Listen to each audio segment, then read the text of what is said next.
This will be the most thorough and clearly the least scientific test that you will ever see. But it is the level of quality that we actually need because it's here in the real world, finding out what we get with all this progress.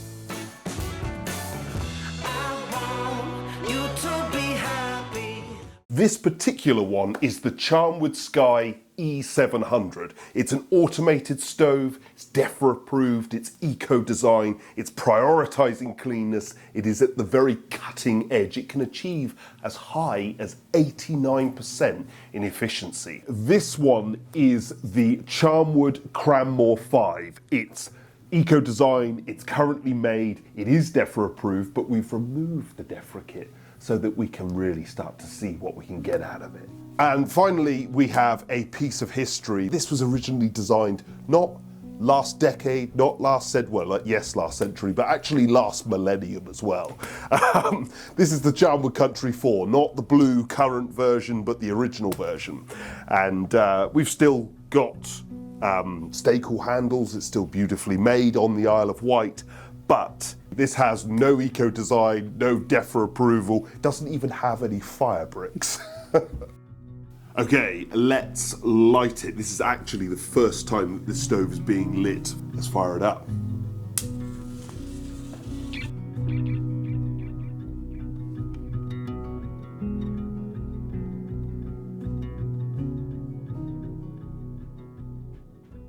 The ease of lighting, the E700 won that because essentially you light it, shut the door, forget about it, it does it all itself. You've got to set it up correctly, but as long as you do that, it's so easy.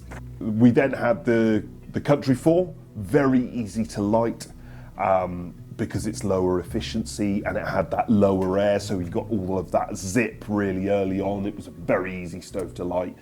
That made the Cranmore 5 last place.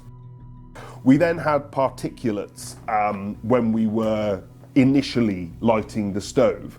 And interestingly, this one did the worst in that one. And then we had the E700 and then the Country 4. This is linked to high efficiency because actually, if we did more scientific tests and cared about the particulates that went out into the world, without a shadow of a doubt, we're going to have the E700 first place, Cranmore 5 second, and the Charnwood Country 4 is going to be by a mile the worst. Because it's old, and interestingly, when you're dealing with higher efficiency stoves, they hold everything down. They're trying to burn everything really thoroughly. So on initial light up, before you've got a really strong draw, you will get some more particulates. I've got a cutaway here just to put the particulates into perspective. Like when you're having a fire, obviously you are burning things to a certain extent, you're charring things, and so these particulates being given off are very, very similar things. It's not like sea air, where you'll get lots of particulates, but it's just that good sea air. This is bacon. Oh no, it's on maximum. Absolute hazardous bacon. This is a very unscientific, inward, quite selfish sort of test. It's very real world because we're just sort of glancing at things and going, you know, thinking purely about us. How does that affect us and what's the best? Now, interestingly, when on initial lighting, the E700, the cleanest of all the stoves by a mile, was actually the worst. Now that doesn't mean it was the worst because there's so many factors, the weather, the fuel, you know, there's all sorts of reasons. But, you know, we're going to keep it real world. In this example, the E700 did perform the worst. There was the most smoke on lighting. The Charnwood Country 4, the oldest and dirtiest, actually came second. We just lit it and there is no smoke at all. There's like a very slight whiff of it that I can literally just see. I don't know whether you can see that. It's more like a heat haze. And this one, Cranmore 5 came first.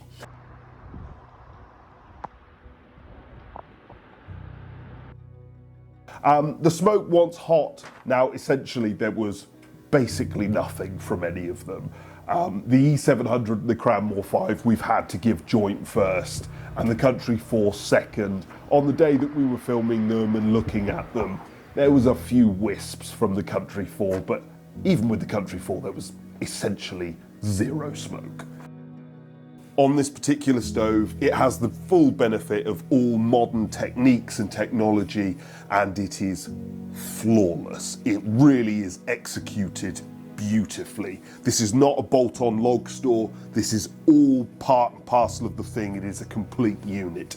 It's all convection. This top is amazingly made out of steel, and yet every single person, including people in the industry that I've spoken to, has thought that that top is cast iron, including me, as you can see here. No, but that's insane. I have never had this. I'm actually unsure whether the top... We then get the sort of general user experience. Now, all three of the Charmwoods have stay cool handles, but I still think it's worth mentioning because, you know, this stove is at full temperature and I can touch the handle and hold it. It's not at all hot. The door is hot, but that's really nice. We've got a huge piece of glass. We've got a log store. We then get to the, you know, that's half the user experience. Again, all of these stoves came with gloves, so putting logs on, all of those sorts of things. We do have a grate and an ash pan, which is perhaps slightly more user-friendly, easier to empty, more convenient perhaps. We've then got the main part of the user experience, which is controlling it and telling it what to do. You can just hit the button and you can set it on 1 through to 5 different settings. And if you set it on 2, basically it runs economically, cleanly, and you know, super efficiently as well. So that's a great place to put it. But if you like to play with things a little bit more, you can put it into manual mode, and then you can do really fun things. Turn it down to 0, and you can imagine, you know, you've got your friends round, you're on the other side of the room, you're just playing with the fire, and then you just go, oh yeah, and now I can flick it back the other way. And there's something really enjoyable about that. I know it's sort of perhaps a little bit gimmicky, but on the flip side, if you do want to shut this stove right down and keep it in for very long periods, this is quite literally the only automatic combustion electronic stove that actually gives you, the user, any choice or control. And I think that's really worth mentioning, because we're getting everything. We're getting the very peak of efficiency and we're getting the very peak of control, because, you know, this is a high level of control, he says. Oh, that's cool.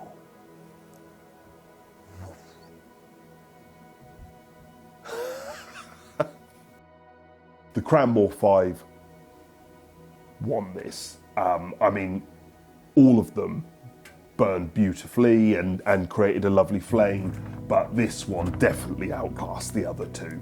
We've then got the E700 with its electronic control. It did look cool, we can't deny that. The Country 4 with its very basic stuff from the last century is last place. Even so, actually, it looked lovely. Okay, so we've reached that point where we're going to test this stove on a measure of fuel. Now, typically, the calorific value of ash wood is about 4.2 kilowatts of calorific value per kilo. So if we take 1 divided by 4.2, and this is a 5 kilowatt stove, so times it by 5, we have about 1.2 kilos. Now, if we turn on our little weigh scales, put it on 0, and let's check, how heavy is that log? Just over 1.2, so that's pretty good. Because actually I'm going to stick with that, because the other ones that we did were slightly slightly above what they should have been, and that's about the same.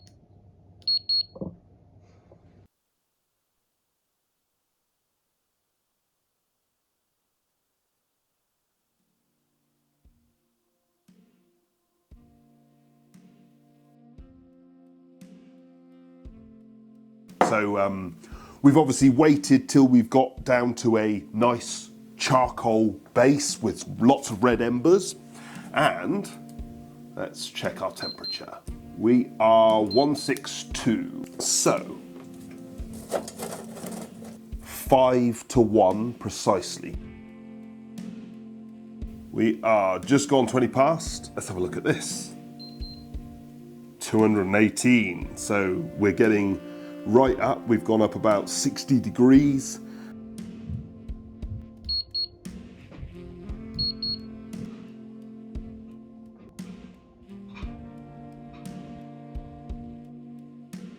So we're down to about the same temperature as when we started. This stove has done an hour and a quarter. Here we are now at 10 past 2 after we loaded the fire.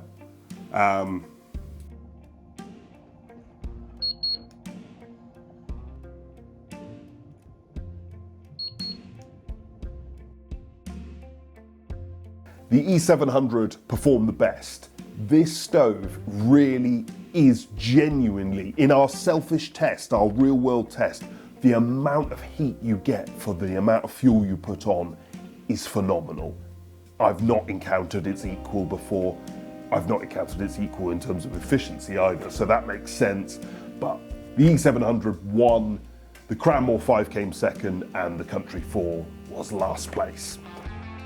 And then we had the glass at the end, and the E700 was last place here. None of them were bad, and it's a little bit manipulative because they, actually when they're lit and they're on, you can't see anything, there's no issue with any of them. But the E700 had a bit of a haze. Then we had the Country 4, which had a few marks of brown, and then this one, which has got some very light furring in the bottom corners, but the entire stove, we haven't cleaned this at all, the entire stove, the bit that we actually see, is glimmeringly spotless. All of those results, we added them up. Clearly the lowest number was going to be the winner. The Charnwood Country 4 got 15, then the E700 got 13, and this one just snipped it with 12. Now, clearly we could have elongated those differences quite substantially if we'd done more scientific tests. Tests like, bearing in mind the efficiency, immediately the E700 would have been level pegging with this, and the difference between that and the old Country 4 would have grown. And then we would have considered particulates outside, and all of those things would have extended even further. There would have been a bigger difference between the old stove, and we would have got the E700 at the very top, and then this Cranmore. But I like the real world tests. I know we can worry about facts and figures, but aren't we all bored of them? We get told manipulated figures every day of the week. And I'm not saying these figures are manipulated, I'm just saying I want the real stuff. And in the real world, with what affects you and me, this performed the best. It looks the best when it's burning, it has the best flame effect. And yeah, all round, it works superbly. I was particularly surprised by the differences when you were running the stoves on that sort of measured amount of fuel for the size stove it was. The amount of heat that these newer appliances drove out for such small amounts of fuel. There are genuine differences here, and I think our conclusion has to be, yes, we are going in the right direction. The finishing of these stoves, that was one thing that I left off, because they're all made by the same person or the same company, and actually they're all beautifully finished. Without a doubt, there's modern technology in this. So, if I was forced to answer that, I would have said, the E700 is the best finished, the most exciting to behold. then this one, and then the Country 4, the oldest. But of course, with that, it meant that we would have had a hung parliament. We would have had, the two top winners would have been level pegging, and that felt like a bit of a shame. I wanted something to be the winner, but as you can tell, there's an element to which even these figures can be manipulated a little. Anyway, thank you very much for watching. If you've got any questions or comments, drop them below, and have a fantastic end to the year, a warm winter, and a fantastic Christmas. Thank you.